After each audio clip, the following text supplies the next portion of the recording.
Hey everyone, welcome back to the Movie Vault. My name is Rob. It's good to see you guys back here on the channel. Back with the last and final video in this first set of episodes on a discussion. We have been talking about the Marlene Dietrich movies. Next one up here is The Devil is a Woman. Apologies for the glare there on the screen. Now, this is the last and final Marlene Dietrich movie we're going to talk about, because this is the final one in the Marlene Dietrich Josef Von Sternberg box set at Paramount 1930 to 1935. This is a fantastic box set here that was released by Indicator over here in the UK and Ireland.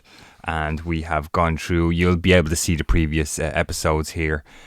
We have 6 movies in this box set in total, and there's a fabulous book in there as well. What a brilliant job they've done, 4K restorations and 2K restorations.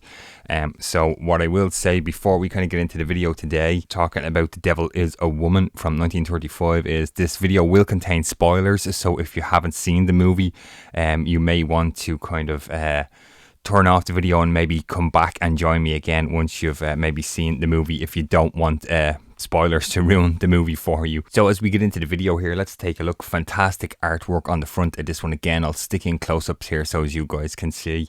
Really amazing artwork on the cover. The inside has some fantastic artwork again, and you have your disc art in there as well. And all the usual information is on the back there, anything we might need to know about this one. So again, let me just tell you a little bit more about this one. Black and white, of course, again, looks fantastic. 1.37 to 1 aspect ratio, mono audio track, as you would expect. Again, limited edition Blu-ray. There's some fantastic special features on here. 4K restoration, again, looks nice. Film grains in there, looks pretty good. Directed by Josef Von Sternberg, of course, and your cast on this one is Marlene Dietrich. There's a nice tie in here, Cesar Romero, who you guys know if you've been on the channel, I'm a big fan of Batman. So Cesar Romero played the Joker in the Batman TV show back in the 60s. So that's a nice tie-in for me here in with this one, The Devil is a Woman. Lionel, Atwill and Edward Everett Horton is kind of rounds out your cast on this one. So I'm just going to talk about some things that stood out to me here. Watching the movie, of course, this is a first time watch for me. I haven't seen it before. You know, the kind of all the scenes at the start of the movie with the string, the party festivals going on, just kind of reminded me of if you are familiar with like Japanese wrestling, they kind of throw those streamers and strings and stuff. That just kind of reminded me of that. And once again, we have Marlene Dietrich making a grand entrance on this one, The Devil is a Woman again. She pretty much uses the captain character in the movie just for his money, really, you know, and she, you know, takes money through her mother from him, and she kind of leaves. And then she's going to come back again when she runs out of money, looking for some more money off him. There's a musical number in here again, as we've sort of come to expect from these movies here in this series. I'm not a big fan of musicals, I will admit, but it's in there, and it's just not my thing. The captain kind of, I've thought was kind of a pretty shocking kind of thing in this movie, was the captain kind of assaults Marlene Dietrich's character at some point, and she comes back to him again, kind of saying, you know, she's the singer in the club and she has a contract, so the captain character sort of buys out her contract only for her to leave with another guy just of her own accord. Off she goes. And what's kind of interesting, the whole time this is going on in the movie, it's the captain character is kind of warning Cesar Romero off of Marlene Dietrich's character. They're kind of having a lunch, having a meeting. That's kind of, you know, he's kind of telling the story of the two of them and why he shouldn't get involved in her. Quite interesting. Yeah, the two friends, and then, you know, it all sort of comes together in what's going to be a grand gun duel at the end of the movie, heading towards there. And the captain won't aim his gun, he kind of shoots in the air, so Cesar Romero kind of shoots him, and Marlene Dietrich can run off with Cesar Romero and go back to Paris, and unfortunately she won't get on the train when they get to the train station. Once again, she's only doing what she wants, and she's using people as she pleases, is kind of what I took from this movie and her character in this movie.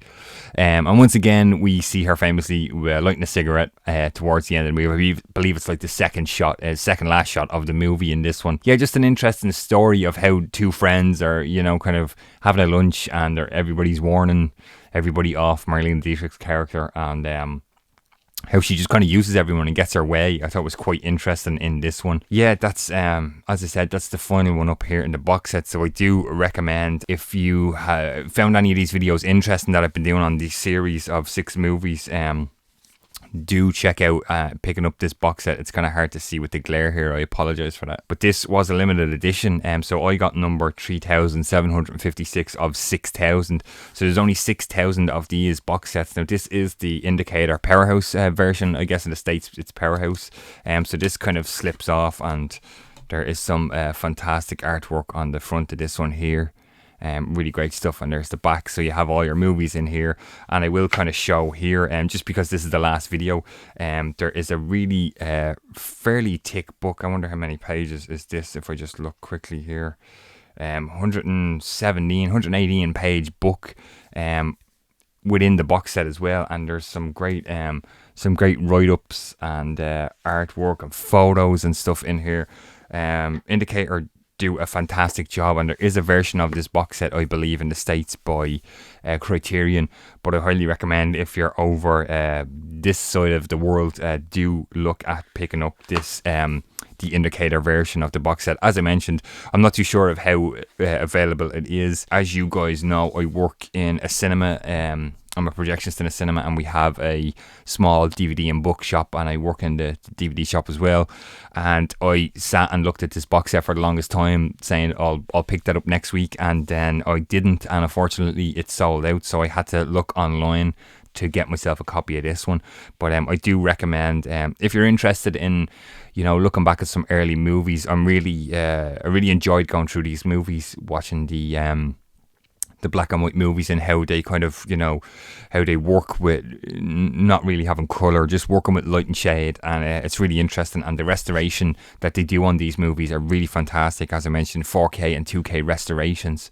It's really, really great job done by Indicator. So that's going to kind of wrap up my my videos on this Marlene Dietrich and Josef Von Sternberg at Paramount 1930 to 1935 box set. I will continue this discussion series with some other movies coming up at some point on the channel. So if you like the video, of course, please give it a like, and if you wouldn't mind subscribing to the channel, and if you hit the bell, you'll get notified every time I post new videos. Lots of stuff here on the channel, so if you like any of this stuff, please do let me know in the comments below, and I'll get back to everybody as soon as I can. Thanks for watching, and I will talk to you guys on the next video.